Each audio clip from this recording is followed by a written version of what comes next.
Now, when you look at Kavach as a technology, what are your role in that? Indian Railways is coming with a lot of safety projects. We are providing this 4G LTE-R network for railways. This we are there, we are participating in all the Indian railway standards of both Kavach and other infrastructure. What are the lessons you learned first? Most of the people will come with a lot of benefits, but less on financial ability. But this is the team that actually we come with good mix of technical knowledge as well as Lithium batteries, that is a thing because one, also cars now today. India is shifting a big time. A lot of Indian companies who have started this business. Is there an opportunity for companies to definitely we are going to be there in this battery assembly systems. Going forward, this company is definitely following with these technologies and manufacturing of this energy storage technologies.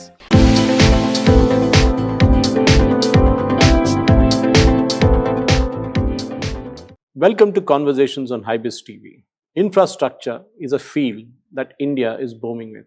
There are a number of companies across the country who have, from generations, been masters in this field. But it takes a tough time to start as a first-generation entrepreneur. No godfather, nobody in the family in business, and to start something and grow to a behemoth today. I'm speaking about the Bondada Group. I have with me today the Chairman and Managing Director of the Bondada Engineering Limited, Dr. Bondada Raghavendra Rao. Welcome, sir. Namaste. Hello, sir. Namaste.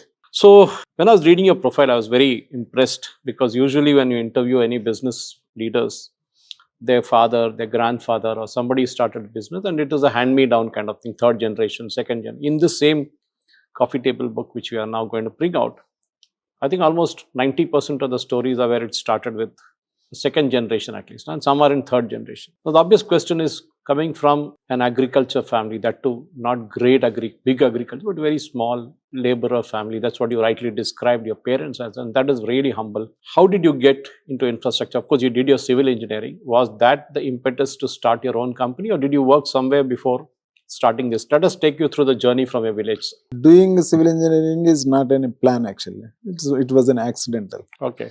I came from very humble, very remote village that's called Parachavara in Krishna district in Andhra Pradesh. At my education time, having a cycle, having power in the room, power in the house, having the cycle to go to school, even having the shoes is a high privilege items actually. So luxury. Days, very luxurious and privileged items those days. But today, I came from no power village to when I brought up to the 10th class, actually there is no power in our village. Oh. Today we are generating power and giving it to the power to the nation. Came from very remote village, did my schooling at same village only. Then went to Machilipatnam for intermediate and engineering. I did civil engineering in Machilipatnam. So thereafter I joined as a site supervisor in Lasnan Tubro, L&T, okay, way back in 96-97. Then I joined one company as a site engineer, and that company has given me the good platform that to learn so many things, how to do business. From site engineers to I grew up to the executive director and CEO of that company. Oh. I worked in that company around 14 years. That is also a Hyderabad-based infrastructure company. I learned so many things while doing my job there. International operations, domestic operations, lot of infrastructure projects, manufacturing, managing big size of people, all those things I learned. But one point of time actually, everybody will think that actually, why can't you start? But when I am studying, I had a very, very strong statement is strongly hit my mind. That is said by Dhirubhai Ambani. When you born as a poor, that's not your mistake. Fault. But when you die as a poor, definitely it is your inability, that's your mistake. Absolutely. That hit me very strong in my mind during my education time. That's keep on hammering in my mind. So I thought that actually, so I got good exposure by doing my job in last 14-15 years. Then why not I start my company? But the time when I am thinking these things, but I was very comfortable person, executive director, CEO, obviously.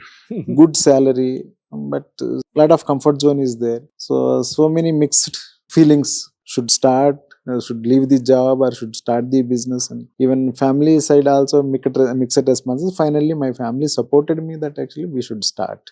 Even my colleagues supported me that we should start our one business. To become an entrepreneur, because especially when you don't have big pockets, deep pockets, or a kind of godfather, grandfather, father in this business, it's very tough. So, and as you rightly said, moving out of your comfort zone, I mean, growing up from a site supervisor to an executive director is an amazing story. I think that is a different story you should talk about actually. But anyway, nevertheless, the idea is that when you started on your own, was raising capital a problem? Because the initial stages would have been tough. But what are the lessons you learned when you started your first year of operations? Yes, we started this company with 1 crore as a capital, but did almost 7 crores revenue in first year of operation itself. But we know that actually myself and my co-founder, our CFO, Mr. Satya, is also joined me, and we know that actually how to rotate the money very effectively. So we came with very good financial acumen in the business. So how to manage your working capital, how to rotate your money more times, how to manage your cash flows. Actually, basically in Telugu states, most of the people will come with a lot of technocrats, but less on financial acumen. But this is the team that actually where we come with good mix of technical knowledge and as well as the financial acumen. Hence, actually, we know how to manage this business. Started with 1 crore capital, done 7 crores revenue in first year. But thereafter journey is as you are seeing now actually. We reached up to the 2,850 crores of turnover and got into the public listing, and public listing was a very big success story. 112 times. 112 times subscription was there. Before IPO, our valuations are at 160 crores. Today, our valuations are, our market cap is almost around trading at 4,000 crores. It's a big story. So we'll start the big story in a small way, but 28 plus years of experience now. And obviously, you started with the telecom venture, and then you diversified into different things, including Indian Railways infrastructure. Why telecom? In my previous company also, I had the good experience in telecom infrastructure projects. Way back in 1998, that is the time, and that was the era that actually. So Indian government has released the spectrums to private operators. A lot of foreign investments flew into the India. A lot of mobile operators have came into the business field. In my previous company also, we were the telecom infrastructure providers with the same experience, with the same domain expertise, same knowledge, and with the same customer contacts. So we started this telecom. Why we chosen the telecom is we are always aligned with these missions that are being adopted by the government of India. If you see that 2014-15, Prime Minister came with one mission called the Digital Bharat. To align the Digital Bharat, we were there in the telecom business. This is the company that actually, which is the largest telecom infrastructure services company, who built almost more than 30,000 towers across in India, and almost managing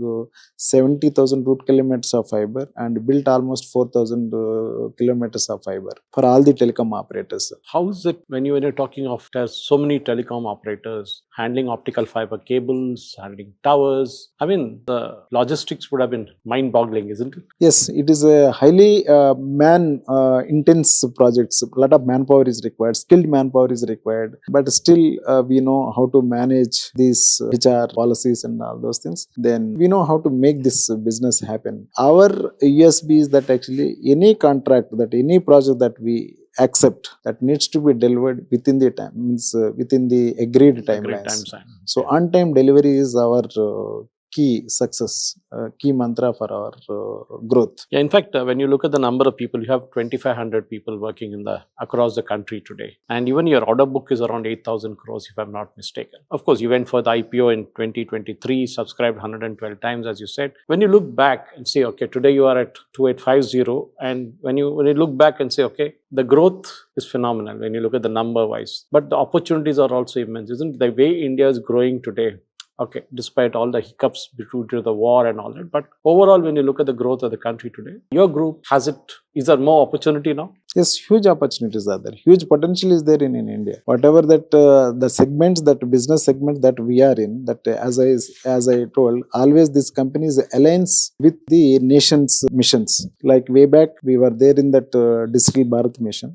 We aligned to the digital Bharat mission. Now today we are aligned to the RE mission and energy transition mission. And there's a lot of scope in that renewable energy scope. And there's a huge scope for battery energy storage. This is the very fortunate group that actually we entered right time into these missions, these projects, who got secured huge big size of projects. Today we are having almost 10 gigawatt of renewable energy portfolio in our company. 10 gigawatt hour. India has the target of 500 gigawatt to be delivered by 2030. To align the target, we are also there in this renewable energy and almost secured 10 gigawatt of renewable energy projects. But we have target up to 2030, 25 gigawatt.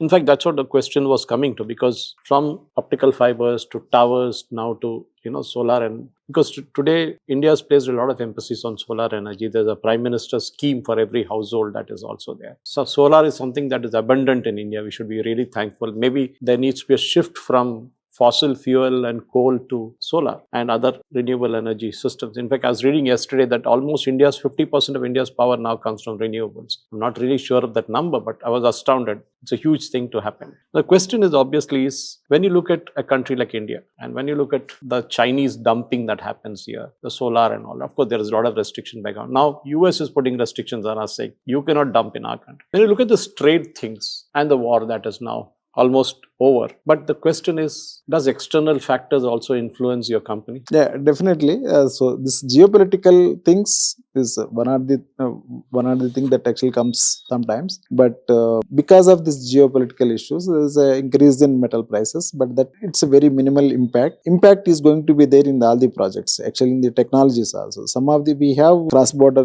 land border issues with some of our neighboring countries. Certain projects have impact, but by and large, there is no much impact on our renewable energy projects because we are self-sufficient, self-resilience in solar development or renewable energy development. But coming back to the battery storage, we are heavily depending on lithium-ion cells and China. So there some problems are there. But coming back to our company, with all the business impacts, our company is also impacted a little bit, but it is a very temporary phenomenon that we can come across and we can handle it. Lithium batteries, that is a thing, because one, we are talking of also cars now today.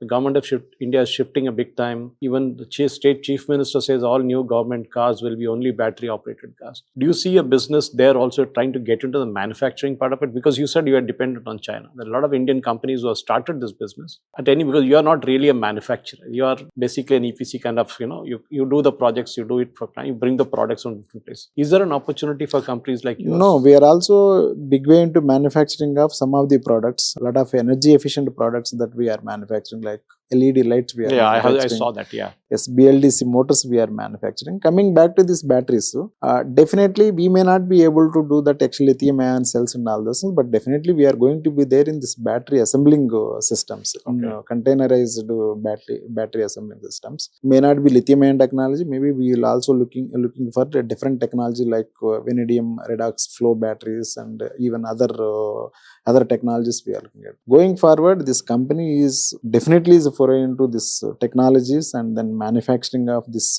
storage technologies, energy storage technologies. Coming back to the government push for this batteries and then green energy usage, yes, definitely we have the targets of net zero by 2070.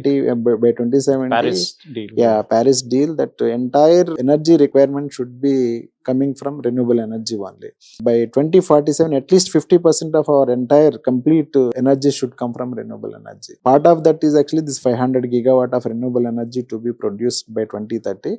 I think we are in right track. So that will be wind and Yeah. other forms of energy also. Yes, That is there. wind, hydro, Hydro. and then solar. Solar is the predominant. So another field that you got into, of course, after telecom, renewable energy, is also Indian Railways. Now, interestingly, it's a digital transformation that you're speaking about that is there, and Kavach being one of the products. And I have actually, a few years ago, attended a demo, live demo, in which we were in a train with Minister Ashwini Vaishnav, and the MP from that area was in other train, and both came face to face and then stood without the drivers interfering with the equipment. Now, when you look at Kavach as a technology and your role in installing it across India, a lot of derailments, a lot of accidents today are being prevented. I think South Central Railway has almost completed its share of the Kavach installations. Can you take us, our viewers, through what exactly does Kavach do? Some of them do know about it, but it will be good if you can explain it. And what are your role in that? Yeah, as an infrastructure company, we are there in that Kavach business. Indian Railways is coming with a lot of safety projects. One is this Kavach actually. Kavach is the train safety system, wherein which all the stakeholders of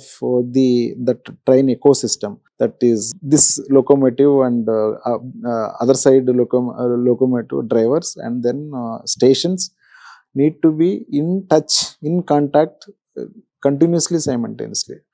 To do that, actually, we need to provide the private LTE network, private mobile network we have to provide. Okay. We are providing this LTE, 4G, LTE-R network for railways. Means, thereby, actually, we have to install the tower, communication tower, each and every their railway station or each and every their railway hut. We have to provide the tower, connect between these towers and the connecting it to the railway stations, so that actually we are providing the communication network, enable that Kavach to work.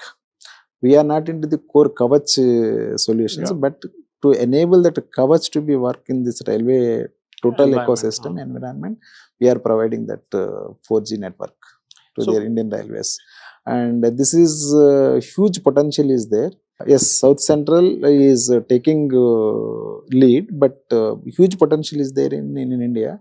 We are there, we are participating all the Indian Railways tenders of both Kavach and other infrastructure. So when you look at that as an emerging technology, are there any other projects that you are also in? Because railways is huge. Indian Railways is what, the second largest, longest railway network in the world. Do you see the more opportunities with Indian Railways? By having this huge footprint on infrastructure experience, we are already participating a lot of infrastructure projects of railways. Not only this communication network, even other infrastructure projects also we are participating with railways, Indian Railways. You also said that you do make products. I did see that somewhere, that you are making LED and solar lighting products also. Now, what prompted you to get into that? We started with the telecom infrastructure. Then we have diversified into the renewable energy. Renewable energy is not just only the solar. So many other things are there actually. Even we, with that concept, and as I earlier said actually, it is a RE mission, then your Make in India concept, your Atmanirbhar Bharat. So even this renewable energy ecosystem to work smoothly means actually to enable that actually we reach this net zero targets.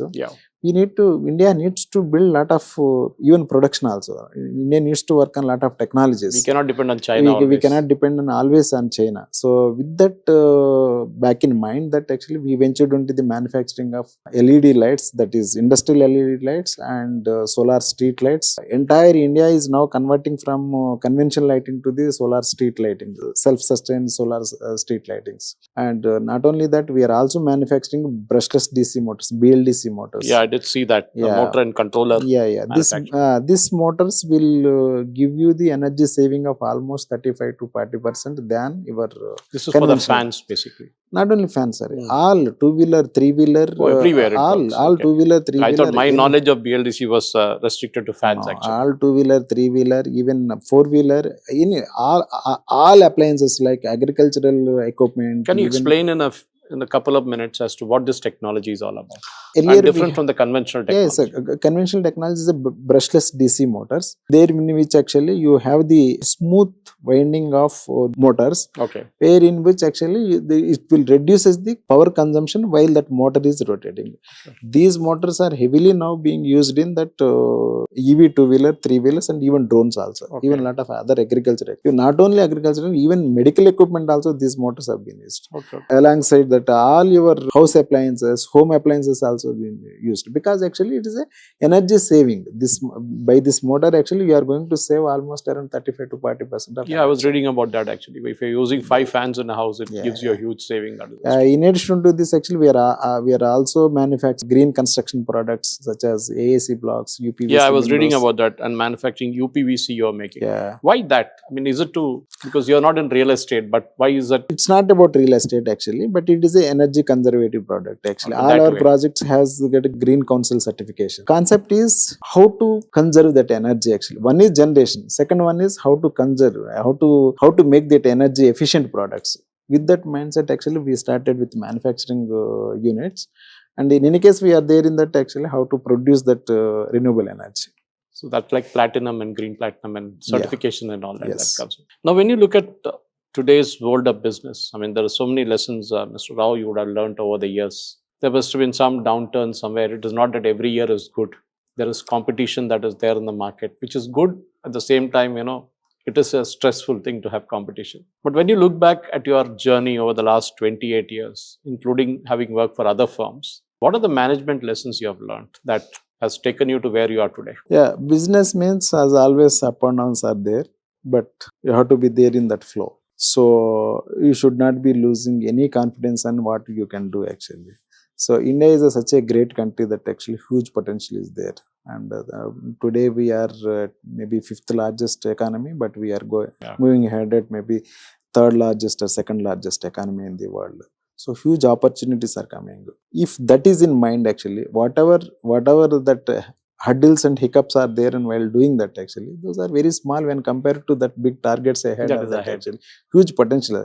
You need to always have that actually that big thought process that actually what is that we are heading that. If that is there in if you can able to foresee that direction actually, whatever that happening in that small hiccups is not a major issues actually.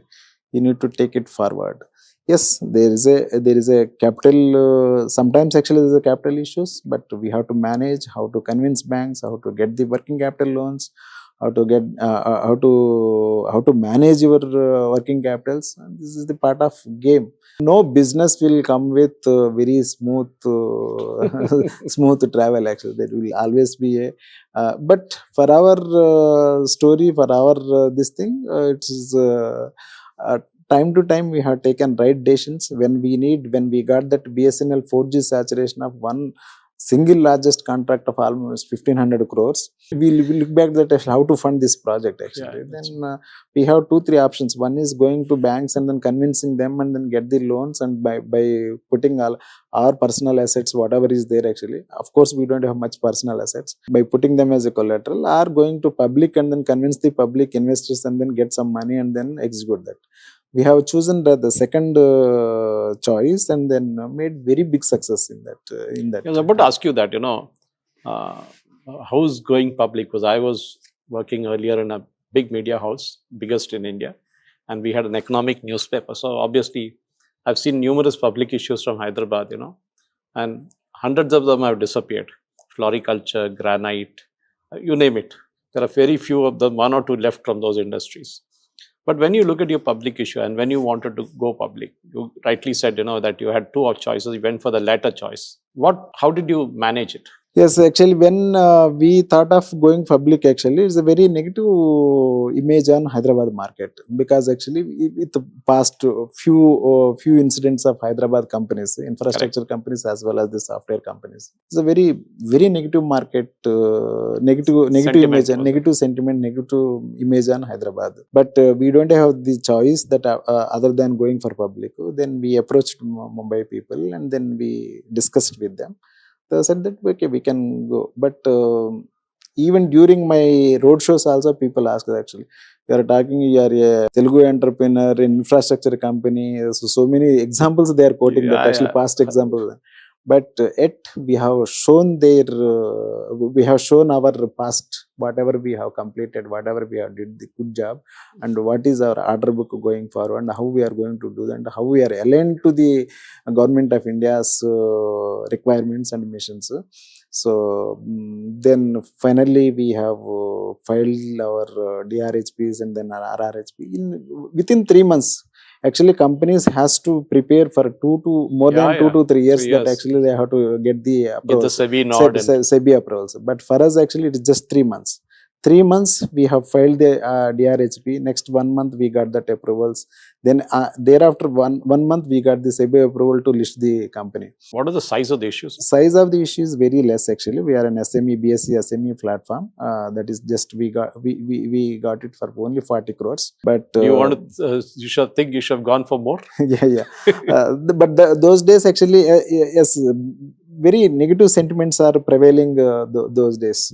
During that public issue, that is pre-public issue, our market valuation is done by our valuations are around 160 crores. Okay. We have given the price of 75 rupees listed on 150 rupees on listing day, and thereafter actually is gone up to the 3,500 rupees. So we almost given 40x in within two years of time. That is the confidence that we have created in the investor community. With that confidence, actually, I think there are 10 companies by taking our example as a spirit and our example as a spirit. There's 10 companies have gone into the public and they're all doing good. Actually, recently another company, by taking my name and my example, actually they made it very successful. No, that's good. No, they say imitation is the best form of flattery. Yeah. As we come close to the conversation here, Mr. Rao, one question that always arises is, in terms of doing business, there are people, there is money, there's technology, and there are various other things. You need to combine all this together. Keep this people motivated, and they are working in different parts of the country. Maintaining towers is not a joke, because I was reading the other day, there's an entire tower disappeared in Bihar. So things like that to maintain this in today's technology. But when you look at all that, in terms of what is the biggest challenge that you think India faces ahead in the times to come, is it money? Is it people? Is it technology? Is it raw material? What is it? For the nation, all these, whatever you attributes that actually, whatever you told, that is all these are very important actually.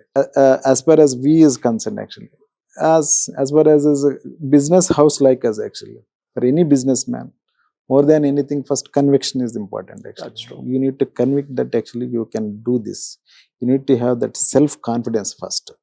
And you need to foresee that actually what is that new technologies are going to emerge, what is that India is getting into that, even global is getting into that actually, what is that you can do business. You need to imagine by sitting now, that and what is foresight is required.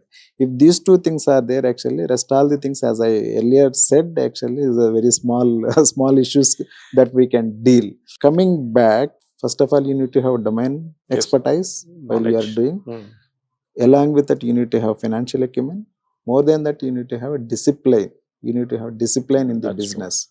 You got to be very sincere towards all your stakeholders. Whatever you are doing, that you got to be stakeholders. You have to be sincere with your investors. You have to be sincere with your bankers. You have to be sincere with your vendors. Whoever you are dealing in your business, you have to be sincere. Once you committed, this project is going to be delivered within this cost by so and so date, you have to deliver it. That's true. Our mantra is that actually whatever that orders we accepted, we are delivering within the time. Now actually our slogan is not within on time delivery. Our slogan is ahead of delivery.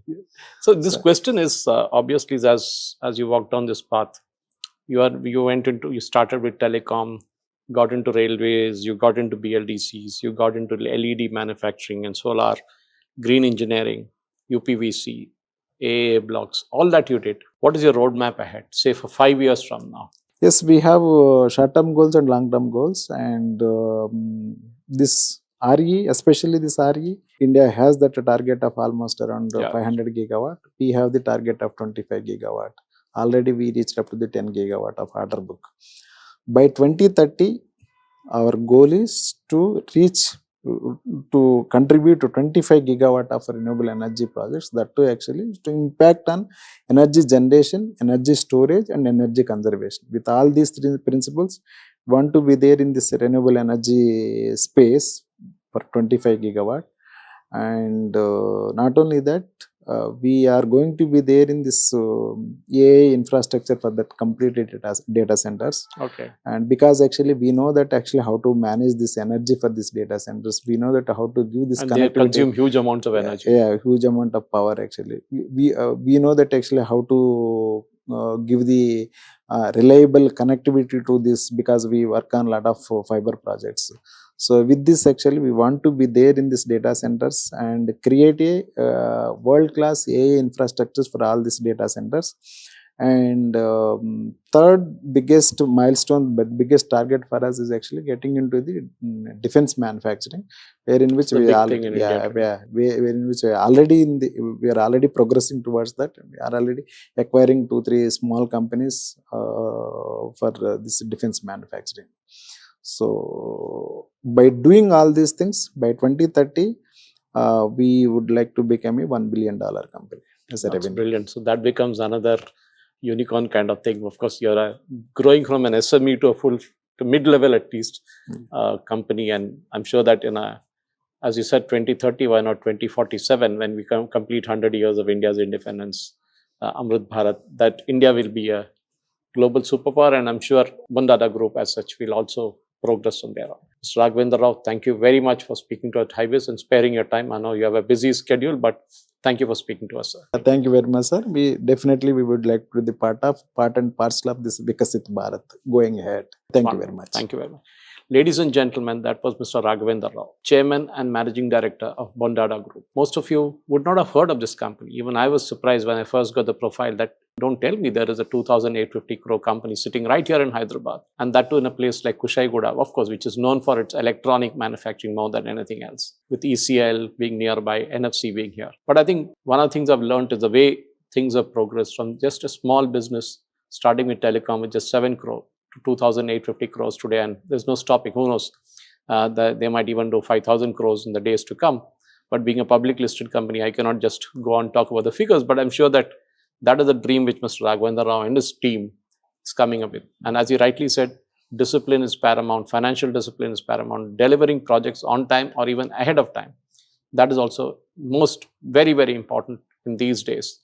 And as they say, there is no limit for success. It can just go on and on. Thank you for watching. Jai Hind.